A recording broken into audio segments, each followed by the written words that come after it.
Jay Haynes for the Film Sensei YouTube channel. Today in this video, I'm going to show how to create this organic atomic particle transition in HitFilm.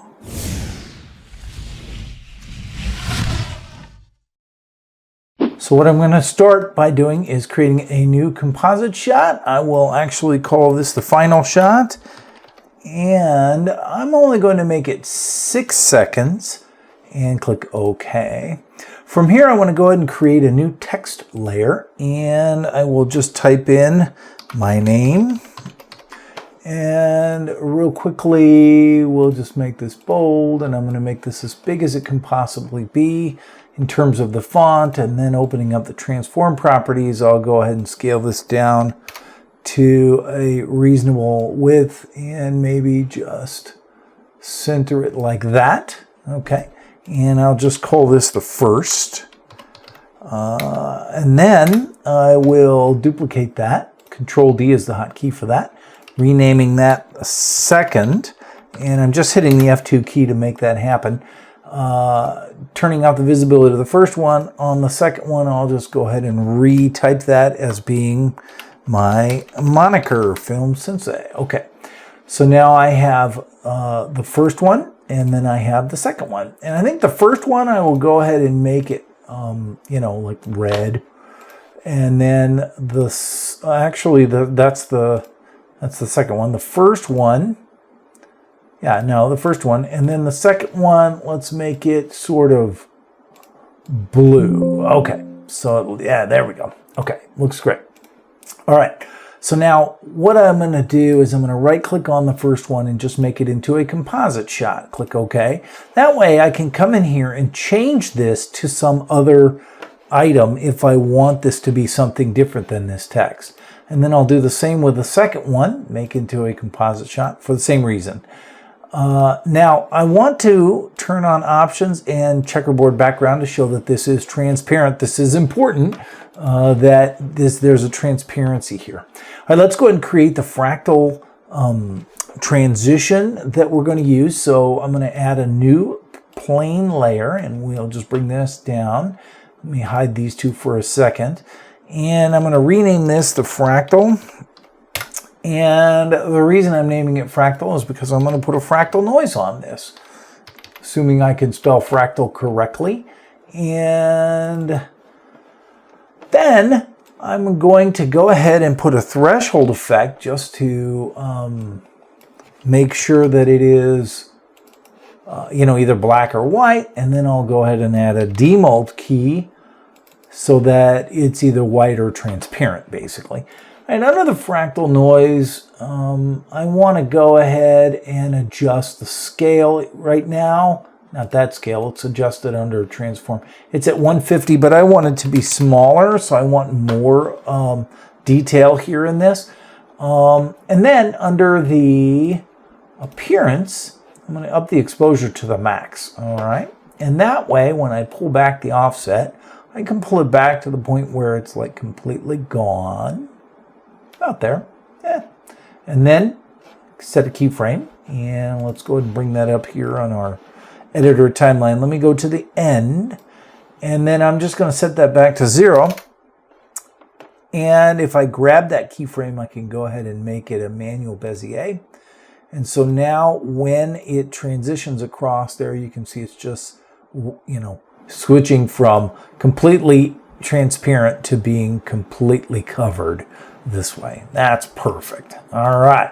So now that I've done that, I can actually go ahead and right click on this and make it into its own composite shot. And I will go ahead and bring everything with it. It's the fractal, right? So everything is here, right? And when I come back to the final, it's easily manipulatable now. All right. So what I'm going to do is under the first composite shot, I'm going to add a set matte effect.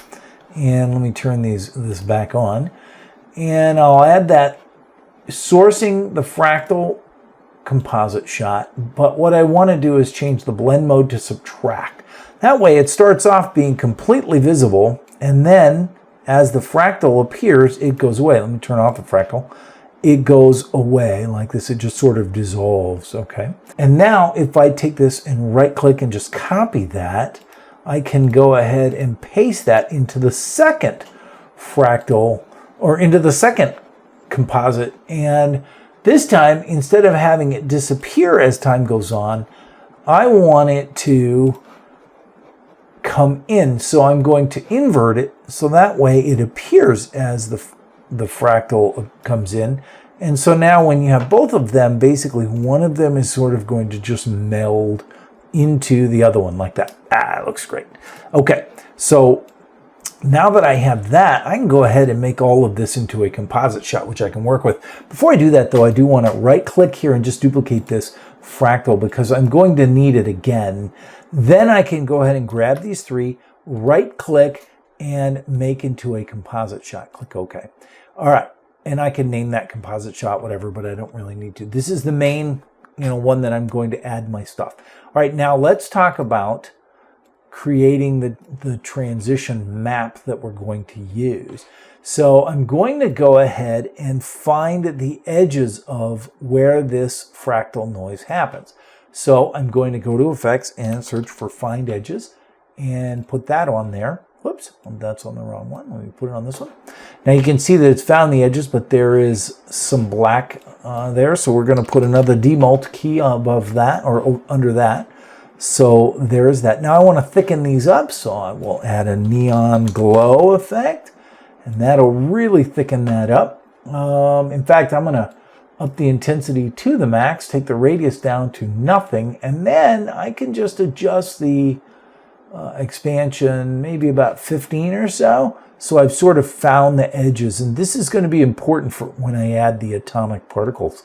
All right, which I'm going to do right now. Before I do that, though, I can either take this and make it into its own composite shot, or I can put a grade layer above it.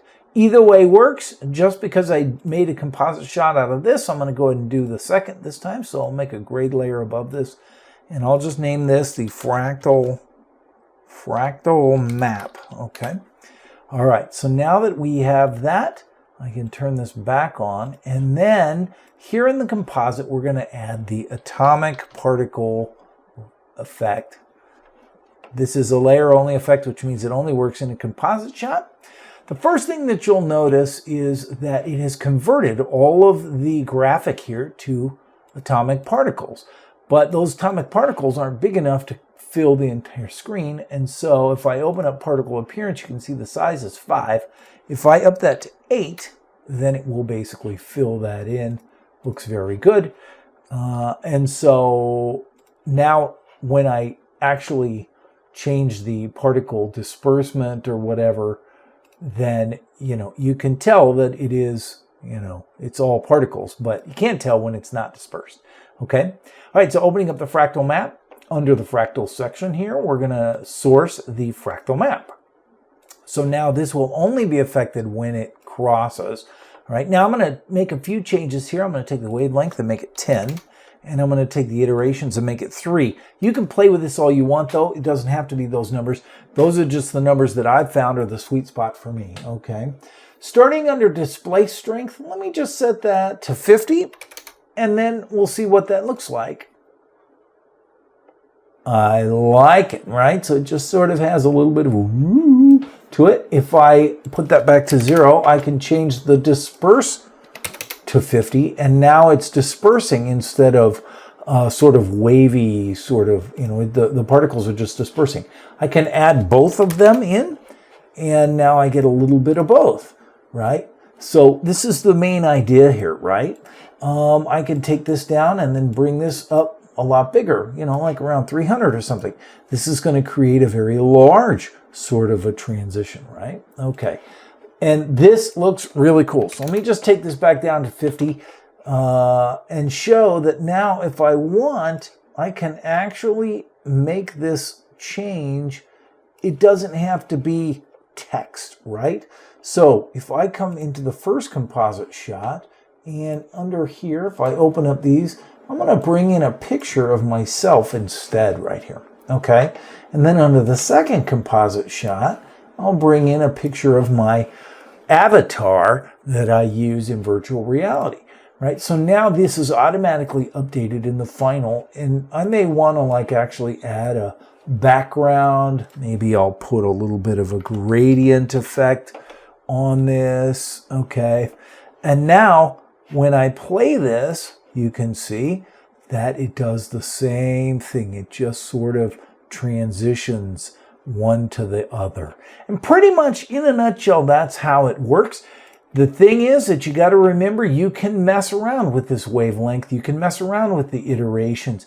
You can change the disperse strength or the displacement strength to get a different sort of a look. You can make it very subtle. You can make it really bold. Either way, it works really well. I'm Jay Haynes with the Film Sensei YouTube channel, and this has been how to create an organic atomic particle transition in HitFilm. If you enjoyed this video, please do me a favor and hit the like button. Also, feel free to subscribe to the channel and click the bell icon for notifications. Thanks for watching.